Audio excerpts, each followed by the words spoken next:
दोस्तों कहते हैं कि जीवन में सभी को एक बार ना एक बार मौका तो मिलता ही है, और चाहे वो बॉलीवुड का हो चाहे फिर वो किसी भी फील्ड का। ऐसी आज कहानी हम बताने जा रहे हैं अभिनेत्री रेखा के बारे में। जी हाँ, एक्ट्रेस रेखा के बारे में एक ऐसी कहानी है जो फिल्म नागिन के वक्त की है।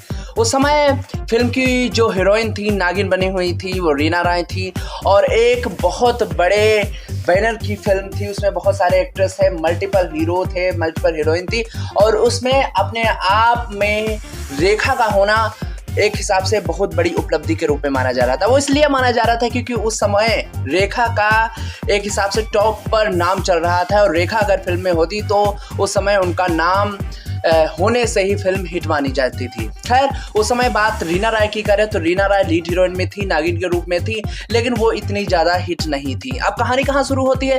कहानी उस समय शुरू होती है जब डायरेक्टर और प्रोड्यूसर रीना राय को भी इस फिल्म में लेते हैं और साथ ही में लेते हैं रेखा को।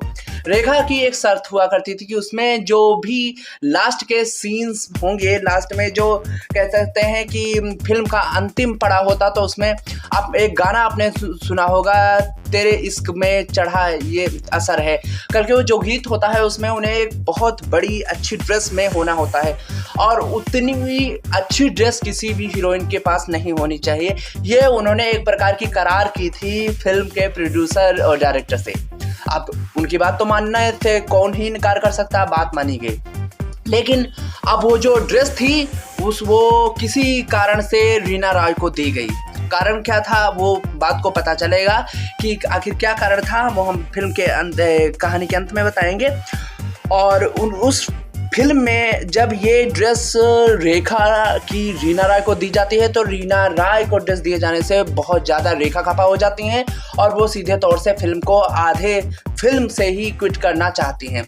तो बहुत मनाने के बाद में और उससे ज़्यादा बेहतर जब उन्हें ड्रेस दी जाती है जो कि ब्लैक कलर में हो, आप देख सकते हैं, तब जाके वो मानती हैं, तब वो गाना शूट होता है। उसके बाद वो फिल्म काफ़ी हिट होती है। उसके बाद खैर रीना राय भी बहुत बड़ी रीना राय हो चुकी थी, फिल्म की अभिनेत्री हो चुकी थी, लेकिन हाँ, इस वजह से आप देख सकते हैं कि किस तरीके से जब आदमी टॉप पर होता है, अपनी पीक पर होता है, तो किस तरीके से वो अपनी मनमानी भी मनवाता है।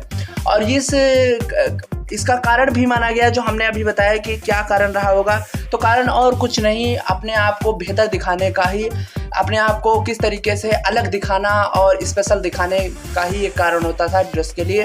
वो ड्रेस इस्तेमाल की गई थी नागिन के कैरेक्टर में ही। खैर, इस तरीके की आपने रीना राय और साथ ही में अन्य अभिनेत्रियों के साथ उन्होंने आगे भी फिल्में की और काफ़ी फिल्में हिट रहीं। और ऐसा ही एक किस्सा शेषनाग फिल्म की शूटिंग के दौरान भी उनका रेखा का देखा गया, जब उन्हें सरोज खान के साथ भी उनकी कुछ कहानियां निकल के आई। सरोज खान ने एक इंटरव्यू में बताते हुए उन्होंने बताया कि किस तरीके से उन्होंने यानी रेखा जी ने उनके साथ मिसबिहेव किया, उनके कहने के बाद में वो नाराज़ हो गई। हालांकि उनका कोई नाराज़ करने का उद्देश्य नहीं था, उनका बस यही कहने का वो था कि आप अगर ज़्यादा दिनों तक डिले करेंगी तो गाना तो शूट नहीं हो पाएगा, साथ ही साथ में अन्य लोगों का भी नुकसान हो रहा है, साथ में डायरेक्टर प्रोड्यूसर का नुकसान हो रहा है। ऐसा कह देने के बाद में जब रेखा वहाँ से चली जाती हैं, उसके बाद ऊपर जाने के बाद रोने लगते हैं कमरे में जाके। जब उनकी असिस्टेंट उनके पास आती है और सरोज खान से कहते हैं कि आपने ऐसा क्या कह दिया, तो उन्होंने बताया कि मैंने ऐसा कुछ नहीं कहा। उसके बाद समझाने बुझाने के बाद रेखा ने कहा कि मैंने आपको बहुत बड़ा गुरु माना था, आपको ऐसा नहीं कहना चाहिए था। उसके बाद गुस्से में ही सही, सरोज खान के मुताबिक उन्होंने उस फिल्म शेषनाग फिल्म का गीत जो कि सपेरों के साथ में था, बहुत अच्छा फिल्माया गया। अब उतनी ज़्यादा सक्सेस नागिन की जितनी सक्सेस शेषनाग तो नहीं हुई, लेकिन हाँ, एक बड़ी अभिनेत्री के तौर पे माना जाता। अपने काम को लेकर काफ़ी ज़्यादा आगे रही। स्वभाव, अपनी पर्सनल लाइफ तो उनकी ज़्यादा बेहतर नहीं देखी गई। लेकिन आपको क्या कहना है इन कहानियों, दो कहानियों के बारे में, रेखा के बारे में, हमें जो कमेंट बॉक्स में बताइए। सुनते रहिए।